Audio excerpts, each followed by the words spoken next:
नमस्कार, खबरों की खबर में आपका स्वागत है। राहुल गांधी की इनकैपेसिटी, इनकैपेबिलिटी और इमेच्योरिटी की वजह से कांग्रेस पार्टी ने भस्मासुर का स्वरूप अख्तियार कर लिया है। वो भस्मासुर बन चुकी है पार्टी, क्योंकि लोग वोट देते हैं, बहुमत भी दे देते हैं, चुनाव भी जितवा देते हैं, सरकार भी बन जाती है, लेकिन ये आपस में इस तरीके से गुत्थम गुत्थी करते हैं कि ये बनी बनाई सरकार ये खुद ब खुद गिरा देते हैं।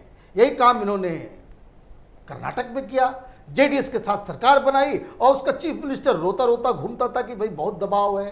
फिर मध्य प्रदेश में जिस शख्स ने, ज्योतिरादित्य सिंधिया ने चुनाव जितवाया, पूरी 6 महीने तक वो सड़कों पे कैंपेन करता रहा, जिसकी वजह से वहां पे कांग्रेस पार्टी को ज़्यादा सीटें आई, उसको आपने जिस तरह से चाय में मक्खी कोई गिर जाता है तो बाहर फेंक देते हैं, उसी हिसाब से आपने पूरी मध्य प्रदेश की राजनीति से निकाल करके उसे उत्तर प्रदेश भेज दिया। अब वहां पे सरकार गिरनी ही थी, गिर गई, पार्टी टूट गई, लेकिन फिर भी ये राहुल गांधी हैं जो अपनी गलतियों से कभी सीख लेने की इन्होंने कसम खा रखी है।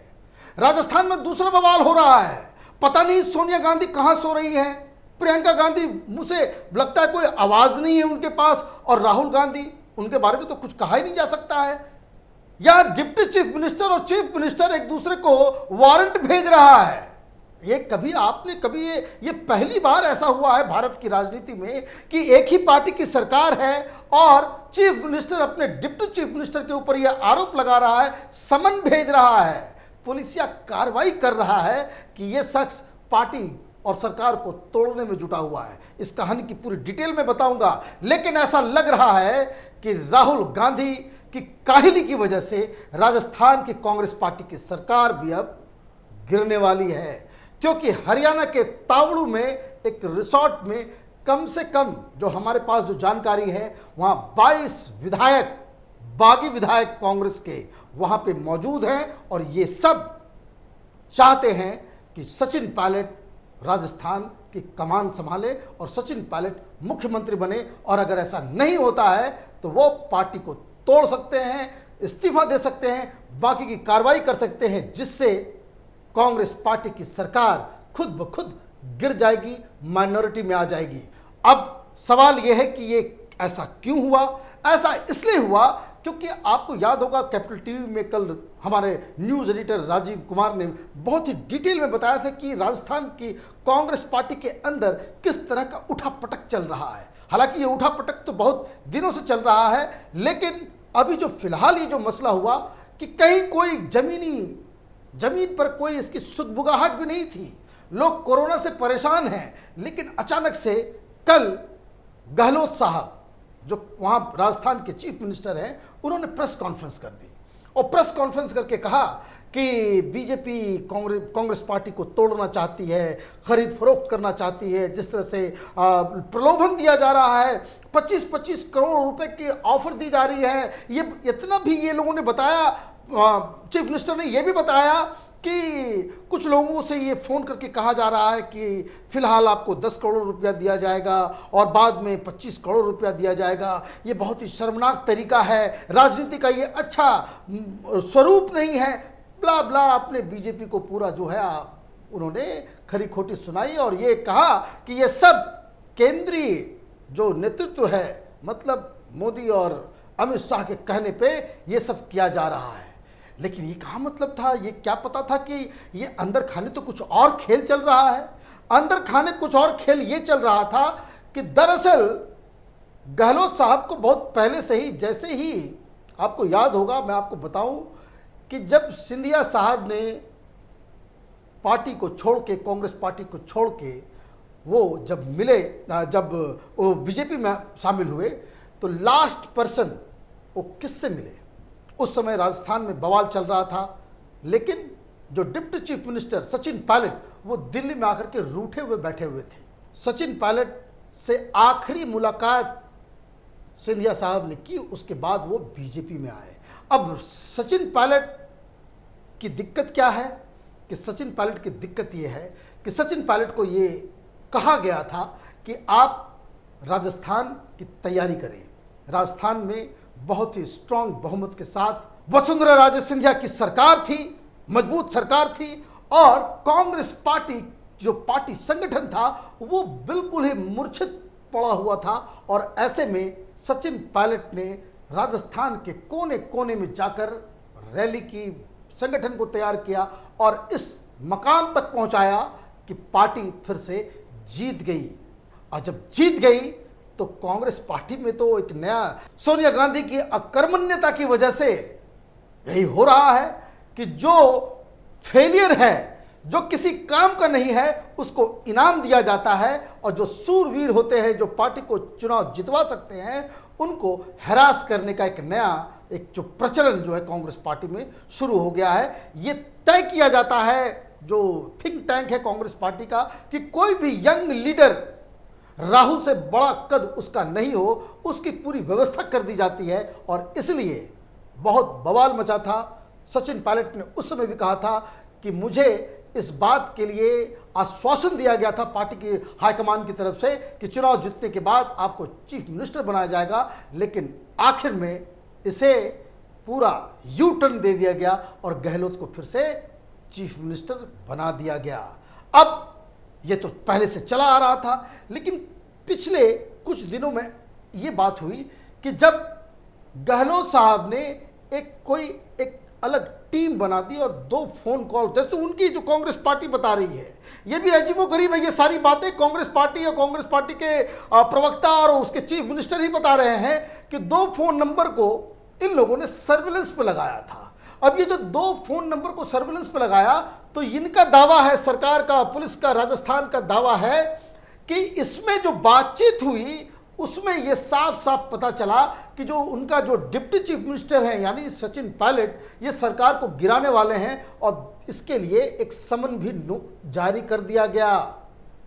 जिस शख्स ने चुनाव जितवाया, उस शख्स को, जिस वजह से ये सरकार कांग्रेस पार्टी की बनी है, उस शख्स को समन भेज दिया जाता है कि आप पार्टी तोड़वाने, जो सरकार को गिराने में जुड़े हुए हैं, आप ये, अब ये बर्दाश्त कैसे कोई कर सकता है?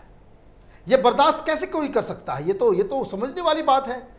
और इसलिए सचिन पायलट ने अब ये फाइनल डिसीजन ले लिया है कि वो दिल्ली आ गए हैं अपने समर्थक 22 विधायकों के साथ, और वो बताया ये जा रहा है कि वो आखिरी बार गांधी परिवार की जो हाईकमान सोनिया गांधी या राहुल गांधी से वो बातचीत करेंगे। मैं आपको बता दूं कि ये बवाल तो उस समय ही होने वाला था जब गहलोत को चीफ मिनिस्टर बनाया जा रहा था, लेकिन आखिरी मौके पे प्रियंका वाड्रा और राहुल गांधी ने सचिन पायलट के घर जाकर इन्हें मना लिया था। कुछ बातें की होंगी, कुछ प्रॉमिसेस की होंगी।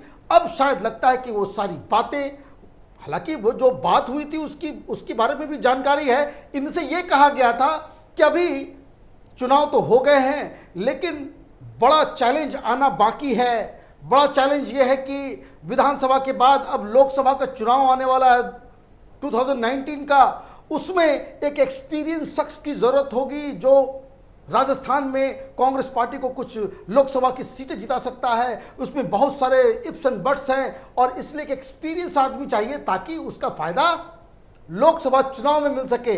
लेकिन लोकसभा में तो क्या हुआ, 0 बटा सन्नाटा, एक भी सीट कांग्रेस पार्टी नहीं जीत सकी राजस्थान से। तो ये जो वादा किया गया था, जो आश्वासन दिया गया था, जिस थ्योरी के ऊपर, जिस आधार के ऊपर इनसे चीफ मिनिस्टर की कुर्सी छीनी गई थी, वो आधार ही खत्म हो गया। जब आप एक भी सीट नहीं जीत सके राजस्थान के अंदर, तब तो उसी दिन ये रिजल्ट निकला लोकसभा चुनाव का, वहां आपकी सीटें 0 आई, और न्याय तो यही कहता है कि अगले ही दिन सचिन पायलट को मुख्यमंत्री बना दिया जाना चाहिए था। लेकिन कांग्रेस पार्टी तो कांग्रेस पार्टी है, यहाँ फेलियर्स को जो है उसका महिमा मंडन जो है ये इनके डीएनए में है।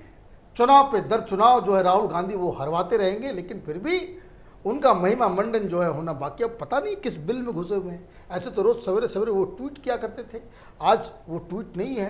ट्वीट करने वाले कौन है? तो कपिल सिब्बल वो बोल रहे हैं। बड़ी चिंता हो रही है कि कांग्रेस पार्टी जो है टूटने वाली है, और लगता है कि हम तब जगेंगे जब हमारे अस्तबल से सारे घोड़े वो भाग गए होंगे। और ये सारी बातें इसलिए भी हो रही है कि कांग्रेस पार्टी एक इस मुकाम पे पहुंच गई है, जब जो कह सकते हैं कि एक ऐसी सेना है जिसका कोई कमांडर नहीं है, और कमांडर है भी तो वो बड़ा ही बिगड़ैल कमांडर है। उसको पता नहीं होता है कि उसके सेना के अंदर क्या चल रहा है, क्या नहीं चल रहा है। एक बैड लीडरशिप का जो एग्जाम्पल राहुल गांधी पेश कर रहे हैं वो अपने आप में बहुत ही खतरनाक है कांग्रेस पार्टी के लिए। अब आज खबर आई, हार्दिक पटेल को आपने गुजरात का अध्यक्ष बना दिया, और बाकी लोग जो 20 साल 25 साल से कांग्रेस पार्टी में खट रहे थे, काम कर रहे थे, वो कहाँ जाएंगे? उनके ऊपर आपने एक ऐसे शख्स को अध्यक्ष बना करके बिठा दिया जिसकी पिछली बार उम्र भी नहीं थी कि वो चुनाव लड़ सके, अंडर एज था, और उसको आपने उन लोगों के माथे पे बिठा दिया जिन्होंने अपना जीवन कांग्रेस पार्टी में खपा दिया। तो ये बहुत सारी समस्याएं, बहुत सारी चीज़ें राहुल गांधी, सोनिया गांधी और प्रियंका वाड्रा के लीडरशिप क्वालिटी के ऊपर सवाल खड़े कर रहे हैं। लेकिन राजस्थान में क्या होगा? तो राजस्थान में स्थिति अब बिल्कुल उस जगह पे पहुंच गई है जहां से यू टर्न बड़ा मुश्किल होगा सचिन पायलट के लिए। सचिन पायलट की योजना क्या है? सचिन पायलट की योजना बहुत ही सिंपल है। अभी फिलहाल उनके पास 22 विधायकों का समर्थन है और वो चाहते हैं कि ये संख्या 30 तक पहुंचे, और जैसे ये 30 तक ये संख्या पहुंचती है पार्टी से ये लोग विद्रोह कर देंगे, और उसका नतीजा ये होगा कि फिलहाल 107 सीटें राजस्थान में, 200 की जो असेंबली है उसमें 107 सीटें कांग्रेस पार्टी के पास है, 72 बीजेपी के पास है। 30 अगर घटता है और निर्दलीय के साथ, तो अचानक इस एक्टिविटी से, इस पहल से जो कांग्रेस पार्टी की गहलोत की सरकार है वो माइनॉरिटी में आ जाएगी, और जैसे ये माइनॉरिटी में आ जाएगी तो सरकार को जाना पड़ेगा और बीजेपी की सरकार आ जाएगी।